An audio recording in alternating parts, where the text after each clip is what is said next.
Hello guys, आज चाहिँ म मेरो फ्यामिलीहरूलाई इन्ट्रोड्युस गराउँदैछु। फर्स्टमा चाहिँ हो यो हाम्रो कान्छी। यो कान्छी चाहिँ हाम्रो घरको बच्चा हो, तर यो यत्रो डेङ्ग्रो भयो। अनि यो हो हाम्रो जुम्री। यसको नाम किन जुम्री हो भने यसलाई लिएर आउँदाखेरि किन ल्याउँदाखेरि यति जुम्रै दुला थियो। अनि यिनीहरू दुईटा हाम्रो घरको महारानीहरू ब्याउने छन्।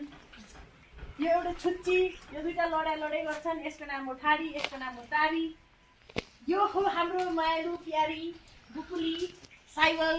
यो पनि हाम्रो बच्चैदेखि यहीँ भएको गाई हो। एकदम छुच्ची छ, एकदमै छुच्ची छ। नयाँ मान्छेलाई रिस गर्छ।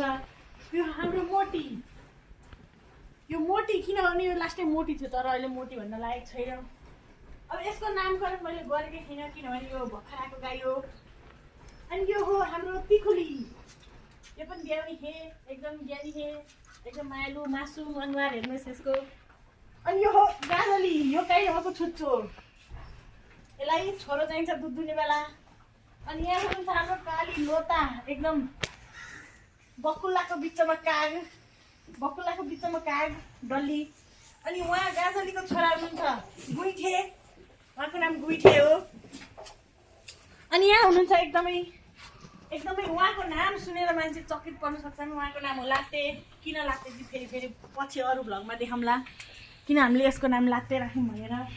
अनि यहाँ हुनुहुन्छ लात्तेको छोरी, तर यति ज्ञानी हुनुहुन्छ उहाँ, यति ज्ञानी हुनुहुन्छ। उहाँ जस्तो ज्ञानी कोही हुनुहुन्न। यहाँ हुनुहुन्छ हाम्रो काली, डुडामा खुट्टा हाल्ने अनि खानेकुरा गोबर बनाउने। अनि यहाँ चाहिँ फोहोर छ गाई। अनि उहाँ हुनुहुन्छ फेरि लात्तेको कान्छी छोरी, एकदमै फोरी।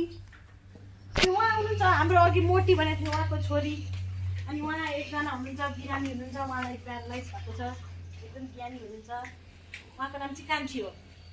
आजलाई यति नै हो गाइज। आजको मेरो भ्लग भनेको चाहिँ मेरो फ्यामिलीलाई इन्ट्रोड्युस गराउने हो। इच एन्ड एभ्री फ्यामिलीलाई इन्ट्रोड्युस गराएको छु विथ क्यामेराम्यान शिशिर।